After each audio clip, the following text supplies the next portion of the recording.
Ravi de vous retrouver pour ce nouveau numéro du Dessous des cartes. On démarre cette émission sur l'île d'Anderson, atoll du Pacifique entre la Nouvelle-Zélande et le Pérou. L'une de ces îles du bout du monde, apparemment si loin de nos continents pollués. Une île inscrite à la fin du XXe siècle au patrimoine mondial de l'UNESCO pour la blancheur immaculée de ses plages, la pureté de son écosystème, avant qu'on la découvre jonchée, souillée par des déchets échoués, la plupart en plastique, après avoir traversé différents espaces maritimes de la planète et avoir été entraînée ici par les courants du Pacifique Sud. Alors, parce que cette île nous raconte les effets dominos de nos pollutions, on a voulu vous proposer un tour du monde de nos déchets, comprendre nos interdépendances en la matière. En commençant par cette précision, il existe plusieurs catégories de déchets, les déchets agricoles, les déchets industriels et commerciaux, et enfin nos déchets ménagers auxquels nous allons principalement nous intéresser. Sortons nos cartes. En 2018, le volume total de ces déchets s'élevait à 2 milliards de tonnes selon la Banque mondiale. Ils proviennent essentiellement des logements privés, des locaux professionnels, bureaux, commerces, et des établissements collectifs comme les écoles ou les maisons de retraite. Sur ces 2 milliards de tonnes, 44% étaient constitués de déchets organiques, 17% de papier et carton, 12% de plastique, 5% de verre et 4% de métaux. Et sur ces 2 milliards de tonnes, seulement 16% ont été recyclés. 40% sont partis dans des décharges pour être enfouis ou incinérés et 33% ont été entreposés dans des décharges à ciel ouvert. Cette faiblesse du traitement des déchets a évidemment des conséquences dramatiques pour l'environnement. Pollution des sols et des nappes phréatiques par différentes substances chimiques, émissions de gaz à effet de serre liées à la décomposition ou à la combustion, près de 1,6 milliard de tonnes d'équivalent CO2, soit 5% du total des émissions, un chiffre supérieur à celui du trafic aérien. Alors si l'on regarde maintenant dans le détail quels pays produisent le plus de déchets, on constate qu'actuellement ce sont les pays à revenus élevés qui produisent 30% des déchets municipaux de la planète, alors qu'ils ne représentent que 16% de la population mondiale. En tête de la production de déchets par habitant en 2018, on trouve le Danemark, avec 819 kg de déchets municipaux par personne, talonnés par les États-Unis et le Luxembourg. Comme vous le voyez sur la carte, les pays qui produisent le plus de déchets par habitant se situent majoritairement au nord. Un habitant d'Afrique subsaharienne génère en moyenne 165 kg de déchets par an. On constate donc un déséquilibre nord-sud en ce qui concerne la production de déchets, auquel s'ajoute un autre déséquilibre dans le traitement de ces déchets, et c'est ce qu'on va voir maintenant. Dans les pays occidentaux, 40% des déchets sont enfouis, 20% sont incinérés, 10% compostés et 20% recyclés. L'Union européenne fait partie des bons élèves, la quantité de déchets recyclés étant, entre 1995 et 2020, passée de 87 kg par habitant à 241 kg. Mais les écarts entre les États membres restent importants, comme vous pouvez le voir sur cette carte du taux de recyclage. L'Allemagne étant la plus efficace, avec plus de 60% de déchets recyclés, la France à près de 47%, légèrement sous la moyenne européenne. Des écarts bien plus importants à l'échelle mondiale si l'on regarde les pays à faible revenu, majoritairement situés dans le sud, où 90% des déchets municipaux sont mal gérés et seulement 4% sont recyclés.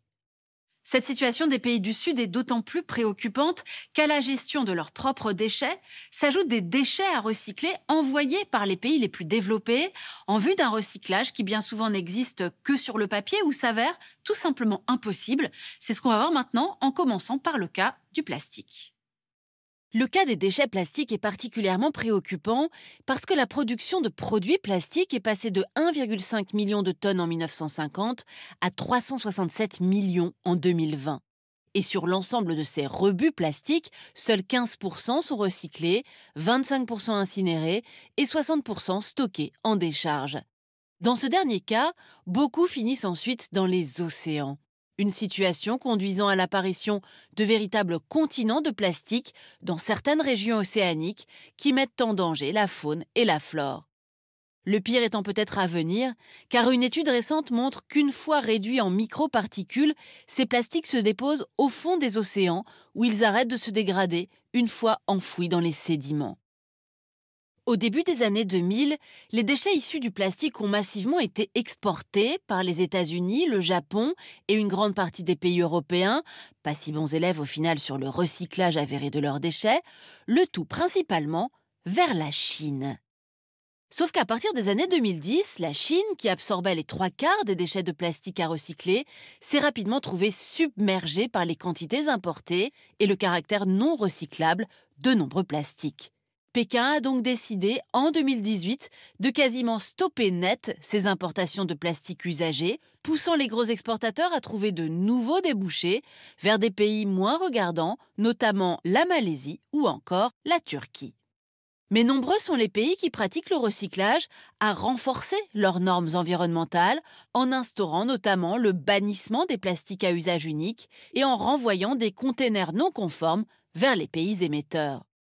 Si la Convention de Bâle visant à interdire l'exportation de déchets dangereux, entrée en vigueur en 2019 après 24 ans de négociations, a inclus une partie des déchets plastiques dans sa liste, un travail considérable reste à faire pour limiter l'usage du plastique et en améliorer le recyclage. Les déchets plastiques ne sont pas les seuls déchets très polluants que nous exportons, et c'est ce qu'on va voir maintenant.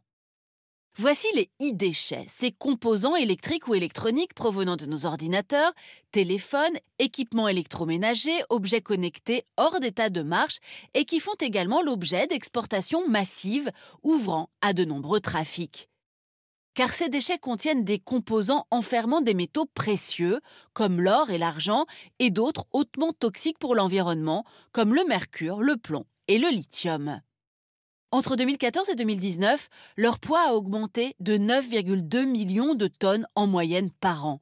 Et d'ici 2030, il devrait avoisiner les 75 millions de tonnes par an. En 2019, seuls 17,4% de ces e-déchets ont fait l'objet d'une collecte ou d'un recyclage en règle. Et entre 7 et 20% d'entre eux sont partis vers des pays du Sud, notamment en Afrique, où le recyclage réel est proche de zéro, comme on peut le voir sur la carte. Prenons l'exemple du Ghana, un pays qui s'est fait une spécialité de l'importation d'e-déchets avec près de 170 000 tonnes par an qui font l'objet d'une récupération très artisanale du cuivre, de l'or, de l'argent et des autres matériaux précieux des composants électroniques.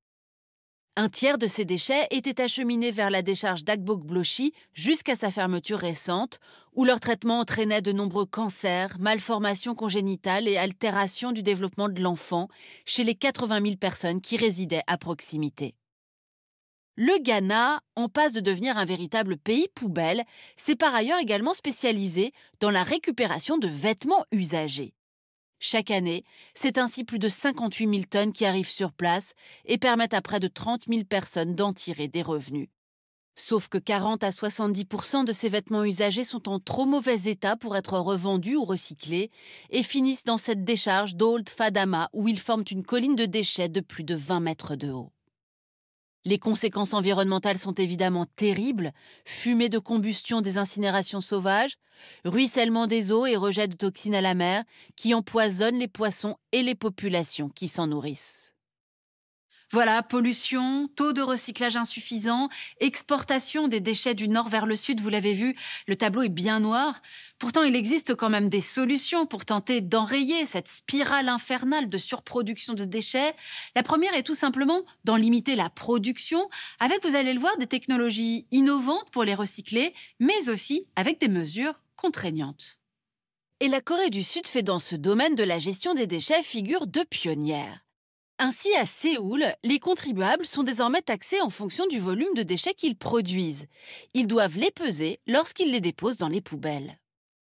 Cette mesure aurait permis de réduire de près de 50 000 tonnes le volume de déchets alimentaires de la capitale en l'espace de 6 ans.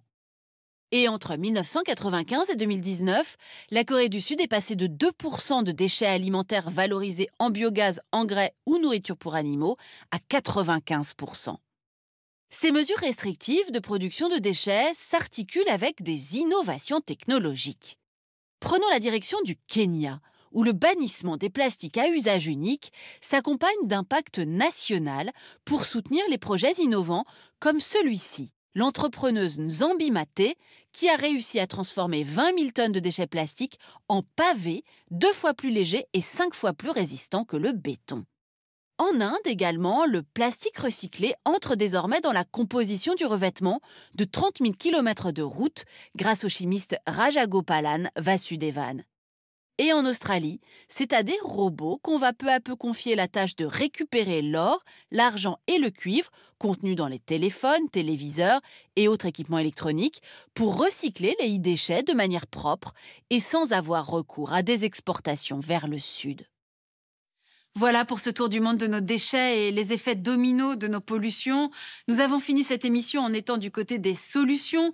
Il en existe une autre à la portée de chacun d'entre nous, réduire nos emballages. Et d'ailleurs, en la matière, la dynamique est en marche avec ce que l'on appelle l'achat en vrac. Cela suppose notamment de s'équiper en sacs en tissu réutilisables et en boîtes hermétiques, en verre de préférence, quand on part faire ses courses, voire essayer d'identifier des épiceries dites de vrac qui ont banni les contenants de leur magasins, un marché en plein essor en France comme en Allemagne.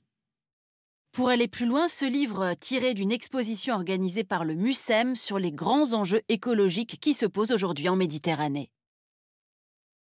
Ainsi s'achève ce nouveau numéro du Dessous des cartes. Rendez-vous bien sûr la semaine prochaine, même endroit, même heure. Et d'ici là, n'oubliez pas notre site internet arte.tv sur lequel vous retrouverez l'ensemble de nos vidéos. À bientôt.